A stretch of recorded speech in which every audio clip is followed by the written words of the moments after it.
आमदार शंकर मांडेकर यांचे बंधू बाळासाहेब मांडेकर यांचं नाव थेट गोळीबार प्रकरणात समोर येत आहे। पण गळ्यात तुळशीची माळ घालणारे बाळासाहेब मांडेकर अचानक या कला केंद्रात कसे पोहोचले? मांडेकर कुटुंबाचा इतिहास काय सांगतो? मांडेकरांकडे बंदुकीचा परवाना नव्हता, मग गोळीबार कोणी केला? बातम्या सांगतायत की मांडेकरांनीच, पण काही जण म्हणतायत की दुसरंच कोणीतरी।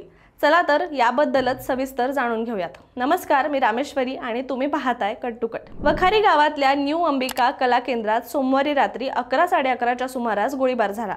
गोळीबार नेमका हवेत झाला की कोणावर हे सुरुवातीला स्पष्टच नव्हतं, पण काही तासातच चर्चा सुरू झाली की हा गोळीबार दौंडमधील आमदाराच्या भावाने केला। आमदार शंकर मांडेकर त्यांचेच बंधू बाळासाहेब मांडेकर यांचं नाव पुढे आलं। आता हा गोळीबार खरोखर बाळासाहेब मांडेकर यांनीच केला का याचा तपास सुरू आहे। बाळासाहेब मांडेकर, गणपत जगताप, चंद्रकांत मारणे आणि एक अनोळखी व्यक्ती अशा चौघांवर यवत पोलीस ठाण्यात गुन्हा दाखल करण्यात आलाय। गोळीबार करणारे बाळासाहेब मांडेकर हे त्यांचे बंधू। या प्रकरणावर खुद्द शंकर मांडेकर काय म्हणाले? त्यांनी थेट सांगितले की माझा भाऊ समाजकार्य करतो, वारकरी संप्रदायाचं काम करतो, कीर्तनात असतो आणि तो कला केंद्रात गेला हेच मला शॉकिंग वाटतंय। म्हणजेच एक भाऊ कीर्तनात तर दुसरा गोळीबाराच्या चर्चेत। हीच गोष्ट लोकांना अजून धक्का देते। माध्यमांनी दिलेल्या माहितीनुसार मांडेकर कुटुंब पूर्वीपासूनच कीर्तन, पारायण, सार्वजनिक कार्यात अगदी पुढे असलेलं।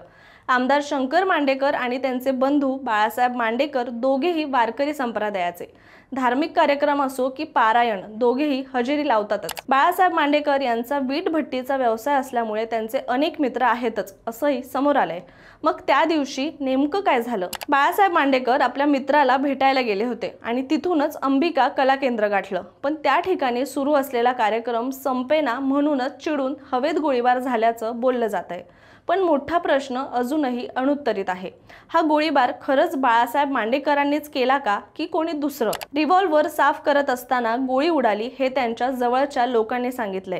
आणखी एक महत्त्वाचं म्हणजे सुरुवातीला जेव्हा नाव स्पष्ट नव्हतं तेव्हा दौंडचे शिरूर हवेलीचे आमदार माऊली कटके आणि त्यांचे बंधू अनंत कटके यांचं नाव जबरदस्तीने जोडून सोशल मीडियावर बदनामी करण्यात आलं। त्याच विरोधात कटके बंधूंनी थेट गुन्हा दाखल केलाय। पोलीस तपासात अजून एक गोष्ट समोर आली आहे, बाळासाहेब मांडेकर यांच्याकडे बंदुकीचा परवानाच नाहीये। याबद्दल खुद्द आमदार शंकर मांडेकर यांनी स्पष्ट केले की त्यांच्या भावाकडे लायसन नाहीये, पण त्यांच्या सोबत असलेल्या जगताप नावाच्या व्यक्तीकडे लायसन्स होतं। आता नेमकं गोळीबार कोणी केला?